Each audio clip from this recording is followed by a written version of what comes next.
సగం జీవితాల్లో మన పిల్లల్ని డెవలప్ చేసుకున్నాం. మనం జనగం దాటి బయటికి పోతే మనం కాంపిటీషన్లో నిలవలేము. ఒక్కొక్కరు ఎంత ఫాస్ట్గా మాట్లాడతారంటే అందరు ఇంగ్లీష్లో మాట్లాడతారు. నేను పెట్టే టీచర్ కూడా ఇంగ్లీష్లో మాట్లాడేదే ఉండాలి, పిల్లలు కూడా ఇంగ్లీష్లో మాట్లాడేదే ఉండాలి. ఫస్ట్ అది నాకు. తర్వాత మీ అందరు ఆరోగ్యం ఇంపార్టెంట్. కరోనా వచ్చిన తర్వాత కరోనా ఇంజక్షన్ల వల్ల మనకు చాలా మన బాడీ అనేది వీక్ అయిపోయింది. అది నేను ప్రత్యక్షంగా నాకు నేనే చూస్తున్నాను.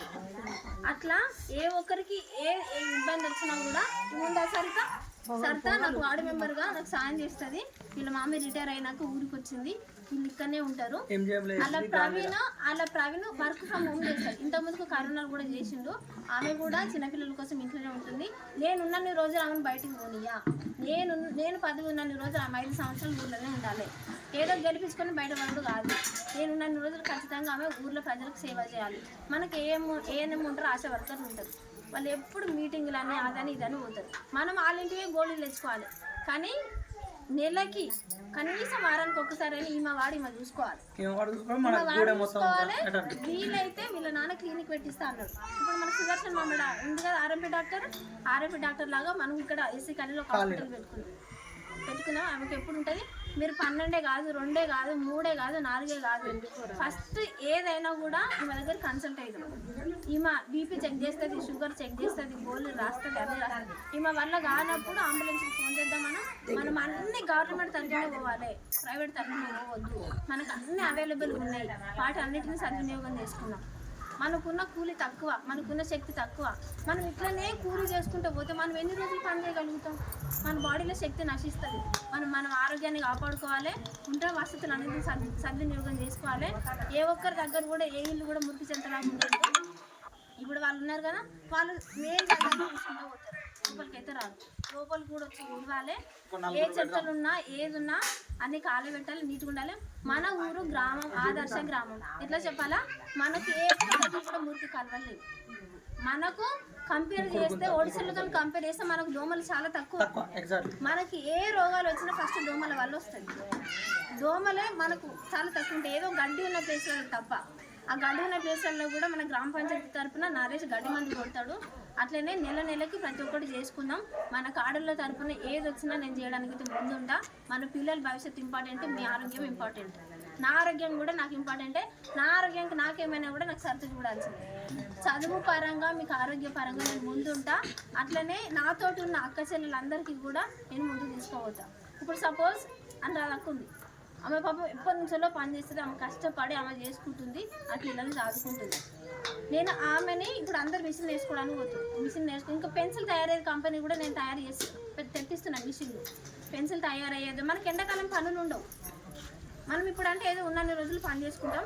ఎండాకాలంలో పనులు లేనప్పుడు పెన్సిల్ తయారయ్యేది ఒకటి, సర్ఫ్ సబ్బులు తయారయ్యేది ఒకటి, మిషన్లు మనం యూనిఫామ్లు కుడుతుంది కదా సింగపురం భాగ్యక్క, అట్లాంటి ఆమె ఒక్కతున్నదనే కుట్టుకుంటుంది. ఏది ఒక ఊరు 2 ఊర్లు వనపర్తి కుట్టింది. మీకు అందరికి మిషన్లు వచ్చు, మీరు కొంచెం కాన్సన్ట్రేషన్ చేస్తే మీరే కుట్టగలుగుతారు. అట్లాంటిది నేను కాంట్రాక్ట్ తెప్పిస్తాను. అవసరమైతే ఒక మండలం కానీ తెప్పిస్తా. మన ఎస్సీ కాలనీల లావణ్య కూడా ఉంటుంది, ఆమె లావణ్య, ఆమె కూడా వచ్చు. మీరు వేరే పని పైసల కోసం ఒక 2-3 రోజులు ఆశపడుకుర్రి. ఏదైనా పని వస్తే నేర్చుకుంటే అది మనకు తర్వాత 1000 అవుతుంది, 2000 అవుతుంది, 10,000 అవుతుంది. ఇప్పుడు ఒక నిర్మల, శ్రావణి వీళ్ళందరూ నేర్చుకున్నారు. ఎన్ని రోజులు నేర్చుకున్నారు? వాళ్ళు 30 రోజులు నేర్చుకున్నారు. 30 రోజులు కూడా కాదు, హార్డ్గా ఒక 20 రోజులు. ఇప్పుడు వాళ్ళు చెప్పడానికి పోతుంది. మీకు కూడా వచ్చి మీ దాంట్లో వచ్చు 10,000 వస్తున్నాయి. వాళ్ళు టీచర్లుగా పోతున్నారు, పోవచ్చు మీరు కూడా. దయచేసి ఈ రోజు కోసం ఆలోచించకండి. ఏదైనా పని వస్తే నేర్చుకోరు. మనకు ఆరోగ్యం ఇంపార్టెంట్, మనకు పిల్లలు ఇంపార్టెంట్. ఏదైనా నేర్చుకోరు. మీరు టీచర్లుగా పోతారు, మీరు నేర్పించడానికి పోతారు. అట్లనే ఈ బట్టల తయారయ్యే కంపెనీ కూడా మనకు వస్తుంది అన్నారు. అంటే ఒక యూనిఫామ్లే కాదు, మొగల ప్యాంట్ జీన్స్ ఉంటాయి కదా, జీన్స్ ప్యాంట్లు కుట్టచ్చు. ఇప్పుడు శాలలో మనకు శాలలో చీరలు వేస్తారు కదా, అట్లనే వాళ్ళు ఏం చేస్తారంటే దారాలు అవన్నీ రా మెటీరియల్ తెచ్చుకొని వాళ్ళు మనం చేసిస్తే తీసుకుపోతారు. అట్లనే మనకు కట్ చేసి కూడా వస్తుంది. మిషన్ కట్ చేసి ఇస్తే జస్ట్ మనం తొక్కాల్సిన పనులు కాలు నొప్పి వేస్తే మనము ఎలక్ట్రిక్ మిషన్ ఉంటుంది, జస్ట్ నొక్కితే అదే పోతుంది. మీరు అంత దగ్గరికి వాళ్ళ వీళ్ళ దగ్గర పోతే చూస్తారు కదా, పెట్టుకోవచ్చు. మనకి ఇప్పుడు కరెంట్ ఫ్రీ కదా, ఎవరు ఇళ్ళలో అన్ని మిషన్లు పెట్టుకున్నాం. అవసరమైతే కమిటీ హాలో లేకపోతే ఇప్పుడు హైదరాబాద్లో ఎవరైనా పోతే ఇల్లు ఖాళీలు ఉంటాయి కదా, మిషన్ వేసుకుందాం. బట్టలు యూనిఫామ్లు బట్టలు మీకు నిర్విరామంగా కుట్టే పని అయితే నేను ఖచ్చితంగా పెట్టిస్తాను. ఫస్ట్ మనం ఎస్సీ వాళ్ళు మనం డెవలప్ కావాలి. మనకు అంబేద్కర్ తెలుసా? అంబేద్కర్ గురించి, అంబేద్కర్ చదువుకోవడానికి ఆయనకు చాలా డిగ్రీలు ఉన్నాయి. ఒకసారి ఆయనకి ఎగ్జామ్స్ రాయడానికి పైసలు ఫీజు కట్టకపోతే వాళ్ళ భార్య ఏం చేస్తుందంటే, అయ్యా నువ్వు ఎక్కడున్నావు, మన కొడుకుకు చాలా జ్వరం వచ్చింది, చచ్చిపోయే పరిస్థితులు ఉన్నాడు, ఒక్కసారి వస్తావా అనుకో అంటే, లేదు నేను ఎగ్జామ్స్ రాయాలి, నాకు పైసలు కావాలంటే, అయ్యా మన కొడుకు చచ్చిపోయేటట్టున్నాడు, అయ్యా వద్దు నేను పైసలు పంపియా, నాకు నా కొడుకు ఇంపార్టెంట్ అని తల్లి ప్రేమతో నా మాట్లాడితే, వద్దమ్మా అది కాదు, ఈరోజు నువ్వు ఒక్క కొడుకు కోసం ఆలోచిస్తున్నావు, నేను అందరి మనకు వచ్చే జనరేషన్ల గురించి వచ్చే తరాల గురించి ఆలోచిస్తున్నా. ఇప్పుడు నేను ఎగ్జామ్ రాసిన పాస్ కాకపోతే అందరు నాశనం అయిపోతారు. కొందరికైతే ఆడోళ్ళకు జాకెట్ వేసుకునే ఛాన్స్ లేకుండే. మనం దూరోళ్ళ దగ్గర ఎట్లుండేది అంటే, పూర్వపు రోజులలో దూరోళ్ళ దగ్గర చెప్పులు పట్టుకొని నడవాలి, జాకెట్ వేసుకోవద్దుతో కొంగు కప్పుకొని తిరగాలి, చెప్పులు చేత పట్టుకుని. అది అట్లాంటి వాటి నుండి అంబేద్కర్ మనకు ఇచ్చిండు. ఇప్పుడు నాకు వచ్చిన రిజర్వేషన్ కూడా అంబేద్కర్ వల్లనే వచ్చింది. అట్లాంటి వాటిని మనం యూజ్ చేసుకోవాలి,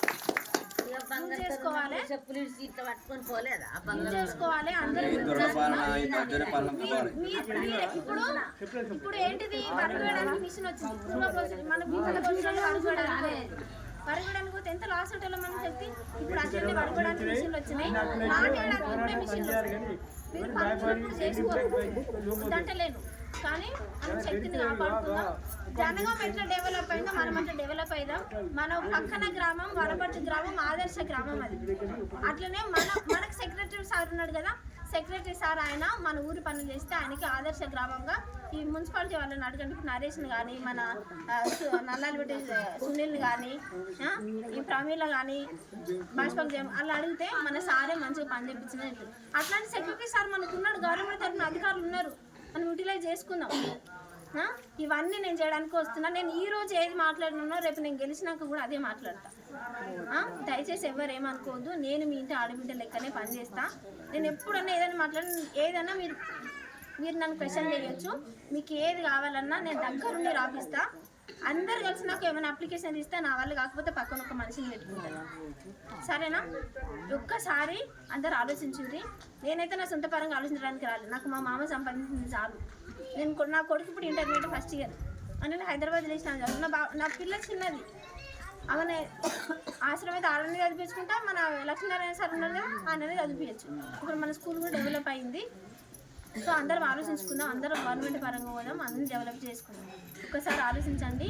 నేను మీ పరంగానే నేను పోటీ చేయడానికి వచ్చిన. నా వల్ల ఏదైతే నేను ఇది చేస్తాను నేను చెప్పాను, ఎందుకంటే రేపు ఏం జరుగుతుందో నాకు తెలియదు. కానీ సంక్షేమ పథకాలు అన్నిటిని అమలు పరుచుకుందాం. ఖచ్చితంగా నేను మీ వంతుగా సాయం చేస్తాను.